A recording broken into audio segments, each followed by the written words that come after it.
जय सिया राम, जय बागेश्वर धाम। बागेश्वर धाम सरकार की श्री हनुमंत कथा का तीसरा दिन है। जलगांव महाराष्ट्र का सभी रिकॉर्ड हो गए फेल। लगभग कथा में पूज्य सरकार के 10 लाख भक्त पहुंच चुके हैं और 10 लाख भक्त के पास आज पूज्य सरकार की कथा में एक नया साथ देखने के लिए आपको मिलेगा। तो वीडियो में आप संपूर्ण बने रहे। संपूर्ण वीडियो में स्टेप बाय स्टेप मैं आपको बताऊंगा कि पूज्य सरकार की जलगांव महाराष्ट्र के सभी रिकॉर्ड क्यों फेल हो रहे हैं। क्योंकि पूज्य सरकार के भक्त सबसे ज्यादा मिलेंगे तो वो केवल महाराष्ट्र में ही मिलेंगे, जहां पर पूज्य सरकार का काफी विरोध हुआ था कुछ साल पहले। पूज्य सरकार को एक ऐसा वह दिव्य दरबार के चलते पूज्य सरकार पर लांछन और अंधविश्वास फैलाने का और वह टोने टोटके फैलाने का पूज्य सरकार के प्रति वह उन पर वहां पर पूज्य सरकार के प्रति एक आवेदन दिया था। श्याम मानव का वह जो एक ऐसे संस्था थी, वह संस्था उन्मूलन संस्था थी, वह संस्था पर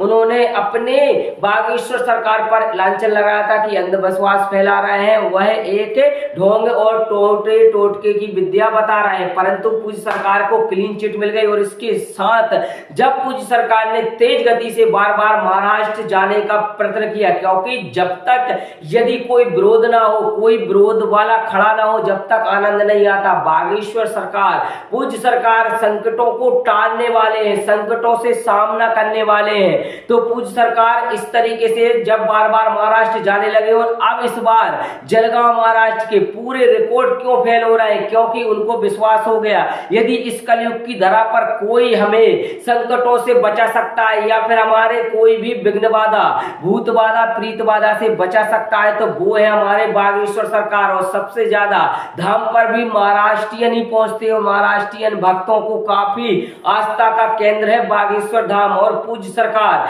क्योंकि जो वह बोल देते हैं मानो पत्थर की लकीर हो जाती है। तो इसलिए पूज्य सरकार की आज तीसरे दिन की कथा में मानो पूरे रिकॉर्ड क्यों फेल हो रहे हैं और कैसा पूज्य सरकार को लग रहा है कि आखिरकार यह तीसरे दिन की कथा में इतना जनसैलाब, तो चौथे और पांचवें दिन की कथा में तो रिकॉर्ड ही टूट जाएंगे, सारे रिकॉर्ड फेल हो जाएंगे। क्योंकि पूज्य सरकार को पहले ही पता चल गया, क्योंकि जब वो पर्चा या फिर जब वो अपने ध्यान अस्त होते हैं तो पूज्य सरकार को पता चल जाता है कि आज इतने भक्त आएंगे कथा में और इतना जनसैलाब, जनसमूह पहुंचेगा। तो पूज्य सरकार की आज की कथा में भी उन्होंने पहले ही सुबह सुबह बता दिया था कि लगभग 10 से 12 लाख भक्त तो पहुंचेंगे आज श्री हनुमंत कथा में सुनने में, क्योंकि आज दिव्य दरबार लगा है और दिव्य दरबार पूज्य सरकार का लगने के बाद भी 10 लाख भक्त पूज्य सरकार के निराकंठ लगभग 3 से 4 घंटे वह बैठे रहे दरबार में। और अब कथा में भी पूज्य सरकार के भक्त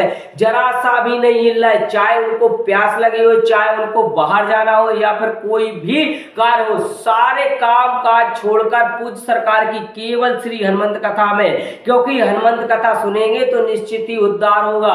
इस कलयुग की धरा पर कोई यदि चिरंजीवी है तो वो है हमारे बागेश्वर सरकार, पूज्य सरकार, क्योंकि बागेश्वर बालाजी सरकार इस कलयुग की धरा पर बिल्कुल ही आपका कष्ट और आपकी परेशानियों के लिए पूज्य सरकार ही बैठे हैं। क्योंकि बागेश्वर बालाजी सरकार वह श्री सन्यासी बाबा द्वारा 1.25 करोड़ हनुमान चालीसा करने के बाद वह प्रकट हुए और जो भी भक्त धाम पर जाता है उसका जय जय हो जाता है और उसके सभी विघ्न बाधाएं समापन हो जाती है। तो देखिएगा महाराष्ट्र जलगांव का जहां आपकी दृष्टि जाएगी केवल बागेश्वर बालाजी सरकार के भक्त ही भक्त, चाहे वो बच्चे हो, चाहे वो बूढ़े हो, चाहे वो युवा हो, सबके नाम पर एक ही नाम बागेश्वर धाम, बागेश्वर धाम। बागेश्वर धाम सरकार, पूज्य सरकार सभी भक्तों के लिए आग्रह भी करते हैं, क्योंकि हिंदू राष्ट्र के लिए भी उन्होंने समर्पित करना है और हिंदू राष्ट्र के लिए बिल्कुल ही जरूरी है।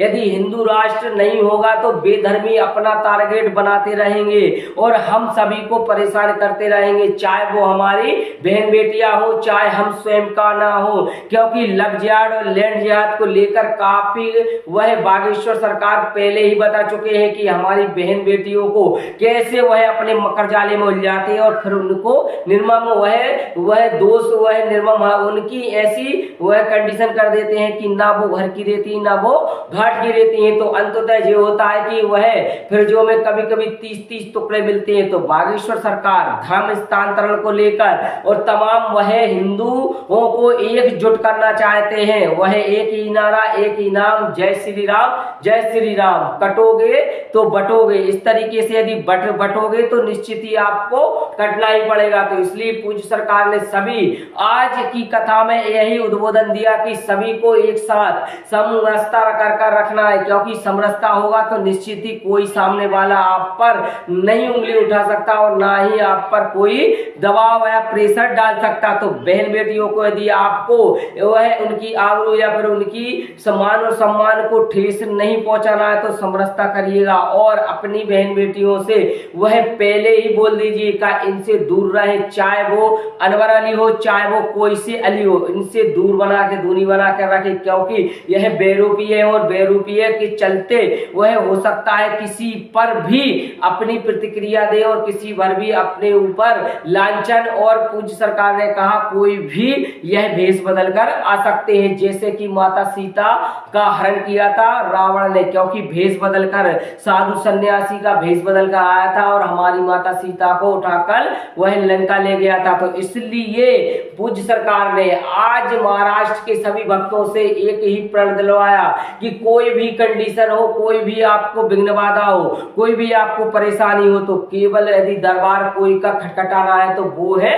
बागेश्वर धाम सरकार। बागेश्वर धाम सरकार के 24 घंटे आपके लिए दरवाजे खुले रहेंगे, चाहे आप कोई सी स्थिति में पहुंच जाए, हमेशा बागेश्वर धाम पूज्य सरकार आपकी बात जरूर सुनेंगे। तो वीडियो यदि आपको अच्छी लगे कृपया वीडियो को लाइक शेयर और कमेंट करें। इसी के साथ जय श्री राम, जय बागेश्वर।